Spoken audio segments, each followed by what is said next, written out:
Welcome. Let's settle for the details. The Economist Intelligence Unit, EIU, is warning Ghana that its official creditor committee could reject debt restructuring terms by private creditors. According to the UK-based firm, the situation could be similar to what Zambia encountered, which delayed its agreement with private creditors and consequently affected its debt restructuring program. Ghana is hoping to reach a debt restructuring deal with its commercial creditors by the middle of this year. Benedict Craven is a principal economist for Middle East and North Africa. One of the things that will probably set a nice precedent is there's a broad agreement about who gets classified as an official versus a commercial creditor. But one of the issues that's cropped up in the G20 Common Framework is that even if you get a deal among those official creditors who get classified as official creditors, there's no guarantee that there'll be a comparability of treatment that's acceptable to private creditors and vice versa. So in Zambia's case, private creditors have come up with a deal and that's been rejected by official creditors. The two aren't in the same room, they're not talking in the same committees, and it's issues like these that really need ironing out in the G20 Common Framework. And that's going to be a slow process every time creditors are confronted with a different debt pile from a different sovereign. Political risk analyst and economist Dr. Theo Champong is of the view that the International Monetary Fund's alert to Ghana to stick to program guidelines is a subtle way of drawing government's attention to fiscal slippages in an election year. He argued that the IMF may be guided by previous situations where Ghana experienced budget overruns in election years due to pressures. Addressing the press in Washington, D.C. yesterday, the Director of African Regional Department at the IMF, Abebe Selassie, said it is really important for Ghana to be able to implement the program fully. Dr. Champon said a lot must be done to prevent the country from missing key targets. It's largely on account of the fact that, especially in election years, we've seen major slippages in the country, both on the fiscal front, on the monetary front, and in fact, in our last program that we entered into in 2016, and that was also an election year, we could not meet a number of the benchmarks, and therefore we had to even extend the program by another year and some months until 2019. So the caution from the IMF Africa Director is really to the point that we have seen historically some of these slippages even under an IMF program, especially with the pressure that comes with the election and then the temptation to overspend. We went to the IMF with a program, and the program that we sent to under the PCPEG, the post-COVID program for economic recovery, had a number of things that we said we were going to do on the revenue side and then also on the expenditure side. Nobody disputes the fact that you've got to raise the revenue threshold from about 13 to about 18 or so % of GDP as compared to our peers. The challenge has to be, where are you going to bring those monies from? And the proposal, particularly with the VAT on electricity, suffers from two issues. The key one being really the timing of that pact introduction. Given again, you've got an election year, but you also have a lot of households that have been struggling for the last 2 years with cost of living and inflation. And given again that, if you look at the household consumption expenditure, aside food and transport and others, bills or electricity bills are one of the big aspects of it. Then you begin to see why there's a bit of a pushback from citizens and then from labor for the government to at least temporarily scrap or to hold onto that tax, for now, because it could actually further fuel or drive, the inflation that we have been seeing starting to come down in the last couple of months. Former Finance Minister Cedi has attributed the recent improvements in Ghana's economic fundamentals to the Bank of Ghana's zero financing of the government's budget. He believes this has been a major loophole in the nation's budget for several decades and needs to be resolved. Speaking to Joy Business, Mr. Cedi said the economy is far from recovery and therefore wants the government to be efficient in spending to keep the fiscal economy stable. Here's more. Despite a tough global climate, the IMF believes Ghana's recent reforms are making a difference, with the economy showing signs of stabilization. However, the former finance minister Cedi, in an interview with Joy Business, cautions that full recovery is still distant. No, that such high was reached because of the central bank deficit financing. So the fact that the central bank has stopped or has been stopped from deficit financing to move towards zero, financing of the budget, obviously will bring some discipline to the fiscal, which was being financed, right? And therefore you expect some definite improvement, of that financing being, because it's monetization as is described, a part of the problem of inflation. All governments, single digits. Every government has aimed to be, you are now hovering, between 2013, and so that itself is a worry, in spite of you making, some progress. While acknowledging some progress, Cedi expressed concerns about the proposed emission tax, arguing it overlaps with existing excise duties on vehicles, creating double taxation and potentially leading to tax evasion. Within our pillars of taxation, just like the VAT, which we are creating many levies and the rest, is an emission or punitive tax under our excise regime. And I think if there's reason to impose additional, I think we should be clear that is probably for revenue reasons, because it's a punitive. And you even pay penalties when a vehicle is above 10 years. They used to be confiscated, if you remember. Yeah. So we do have, so the more we duplicate, these things with the expectation of raising more revenue, you go into one major risk in taxation, which is the higher the tax burden, the higher your tax evasion and avoidance. Emissions Levy Act imposes a levy of 100 Ghana Cedi per ton on carbon dioxide equivalent emissions.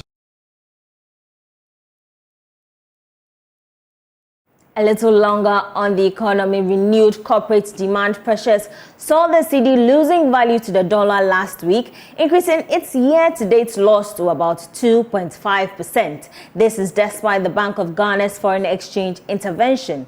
There is more in this report. The Bank of Ghana sold $7 million on the spot market and auctioned $20 million to the bulk oil distribution companies in the forward forex auction. However, the local currency could not hold its ground against the American greenback. It lost 0.6% week on week to the dollar to settle US dollar debt obligations and agricultural sector for seasonal restocking. The cedi also shed 0.64% week on week versus the pound, but remained stable against the euro on the retail market. Analysts expect the cedi to be relatively stable this week and during the Chinese holidays that will span from 9th February to 15th February. They believe corporate foreign exchange demand will be lower this week as importers have generally restocked in anticipation of the upcoming Chinese holidays. To the energy sector, Tullow Oil PLC and its joint venture partners intend to take a drilling break in Ghana later in 2024 while it sustains existing production at Jubilee and 10. Drilling is, however, expected to resume in 2025 and the procurement process for a new rig commences in 2024. Here's more. The company revealed its statement in advance of the group's 2023 full-year results, scheduled to be announced on March 6th, that 5 Jubilee wells are expected to come on stream in 2024. This will conclude the activity planned at the start of the drilling program, approximately 6 months ahead of schedule, with excellent drilling performance. Commenting, Rahul Dar, Chief Executive Officer of Tullow, said continued delivery of its business plan in 2023 resulted in a major inflection point as it moved from a period of investment focus to delivery of free cash flow growth. It is, however, on track to deliver $600 million free cash flow over the next 2 years to achieve its stated target. On the outlook, the firm intends to produce between 62,000 and 68,000 cubic feet of gas. Let's get on Zoom and engage energy strategist, who is also the CEO of Eureka Energy, Dr. Yusuf Suleimana. Doctor, thank you very much for your time. Is this development a normal procedure in the upstream sector, and what is it intended to achieve?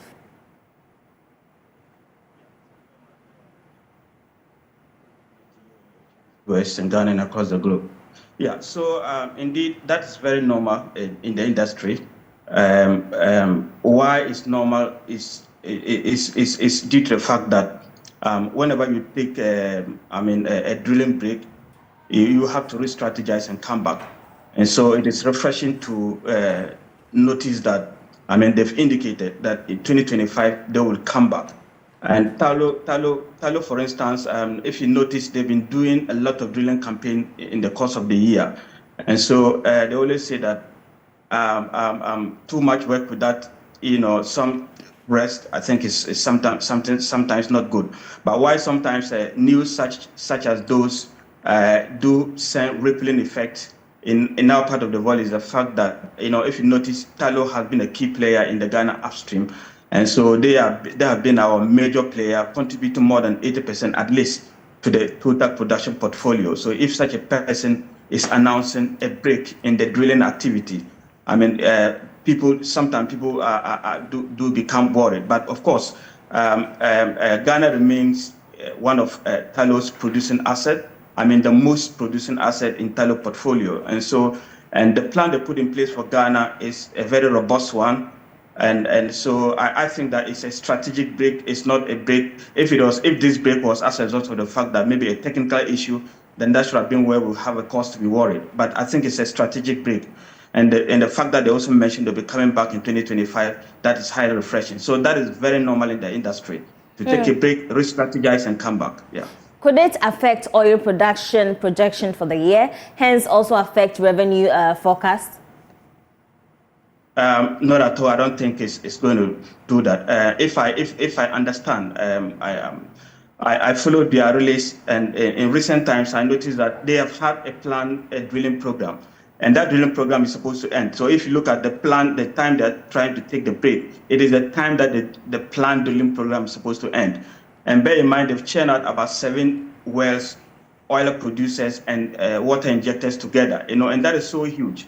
And so with the fact that over the years they've been doing this drilling, and in the oil and gas industry, you drill and then you expect to see the result. So it is that time now, even they're going to see how much cash flow they can maximize from the drilling that they've been doing. And so the expectation is that if the wells that have been drilled, the 7 wells that have been drilled, they are able to operate and operate optimally as per what is forecast or as per the design requirement, then that shouldn't affect any oil production in Ghana at all. If in any case, it should rather boost, it should help them to maintain the plateau that they have or elongate the plateau that they have.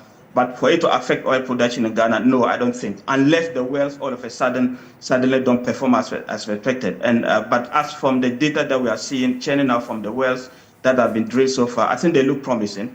And if you notice, mid last year, something big happened on their front. That was the coming in of GSC, Jubilee's, Southeast project. That has catapulted Tullow production, especially in that field, to more than 100,000 barrels of oil per stream day. That is huge. Emma, I was expecting by now, Ghana should have been producing 500,000 barrels. We are not there yet.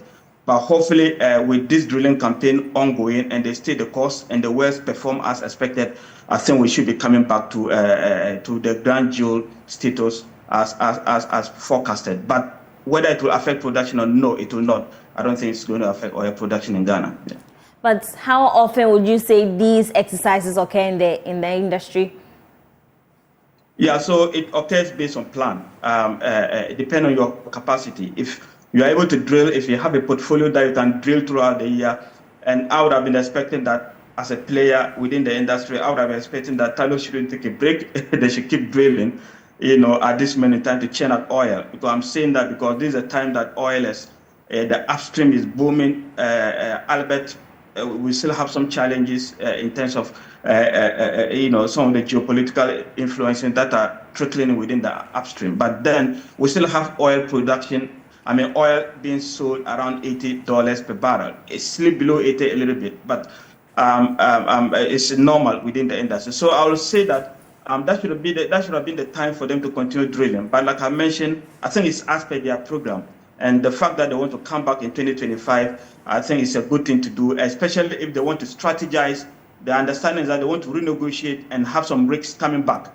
And that's a strategic break from what I understand. And so if they take a strategic break, I think it's only going to impact their production positively, but not negatively, Emma. Doc, before you go, how crucial is the initial gas commercialization agreement between government of Ghana and Tullow? How crucial is it to their cash flow?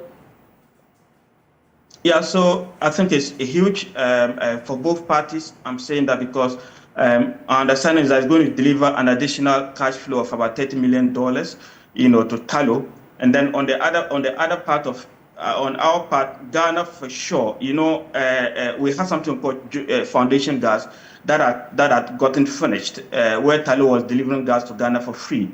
Now that gas is finished, it has to be commercialized. So the fact that we have an agreement, an interim agreement that will deliver some cash flow to our NOC, I think that's a good thing. On the other side, technically, Emma, is very crucial because if you have your reservoir and it's saturated with gas, and you don't have opportunity to displace the gas, it's going to impact your oil production. And we had that 2019. So I'm pleased that some agreement is coming. And the other positive thing is that Ghana needs a lot of gas. You understand our power situation in Ghana.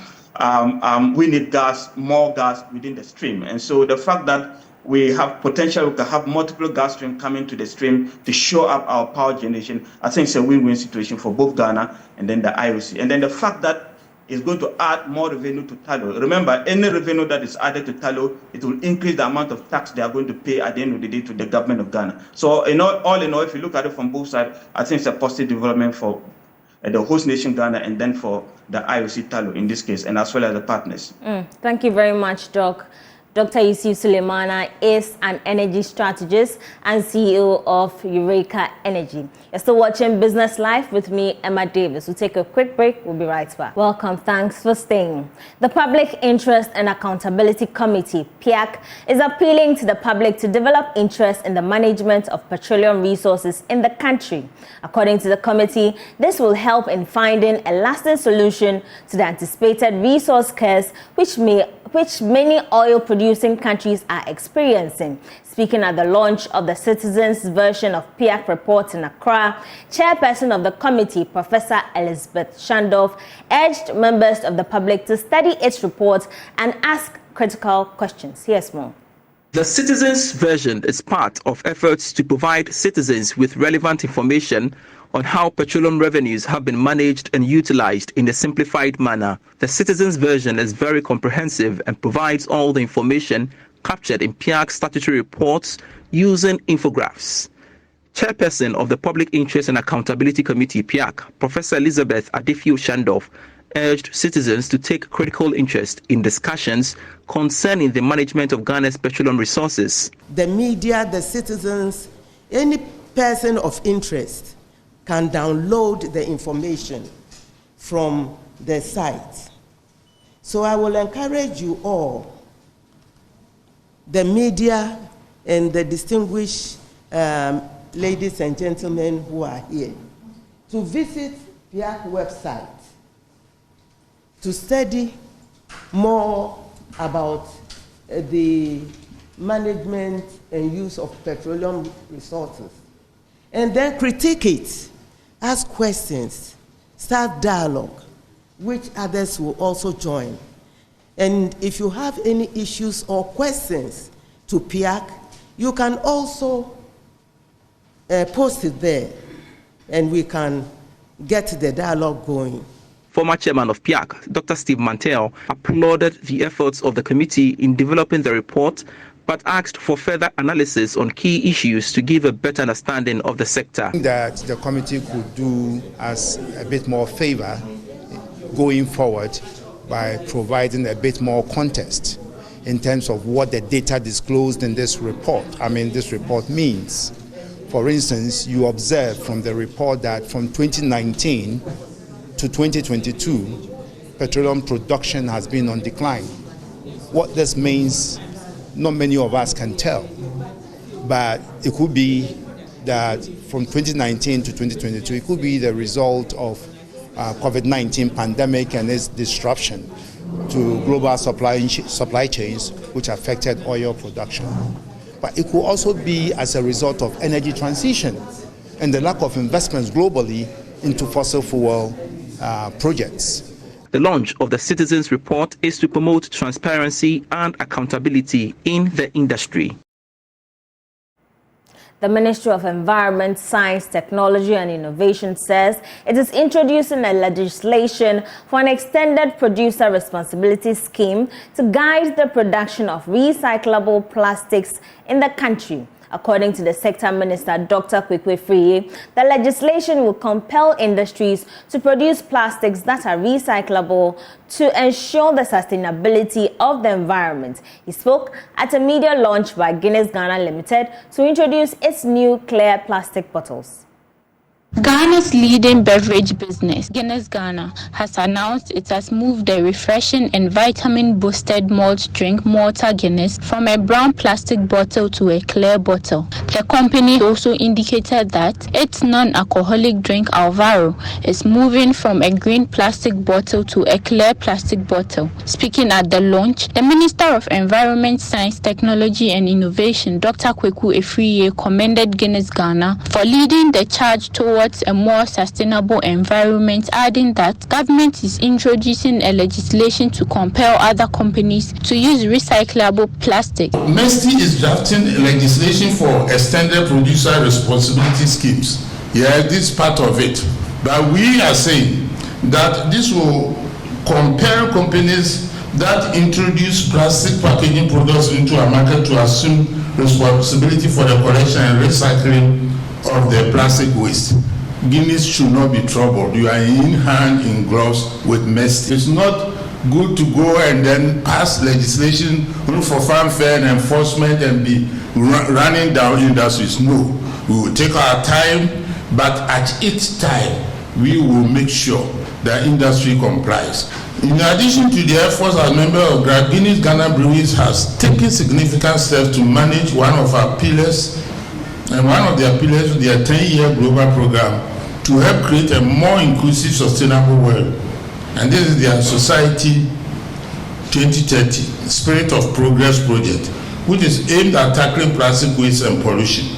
Corporate Relations Director of Guinness Ghana, Sylvia Owusu Ankuma, said the move is to help ensure a sustainable environment and also promote local producers of the raw materials used in the production of plastics. The main difference is that Malta Guinness from a brown bottle is now packaged in a clear bottle. Same for Alvaro, which was in a green bottle, is now being packaged in a clear bottle. At Guinness Ghana, one of our key strategies is also to ensure local sourcing, and as part of transitioning our packages to recyclable materials, we have worked with local companies to ensure that we can source our plastic pellets locally. So we're doing that through local sourcing, using companies based here in Ghana who are recycling plastic for use for manufacturers. The company also indicated that the change in the plastic bottles will not affect the content of the product and its prices. That'll be all for today's edition of Business Live with me, Emma Davis. For more business news, do log on to myjoyonline.com. Some great stories there for you to follow up on. Emissions levy is essentially double taxation. Do visit the portal and be updated. Have a good evening.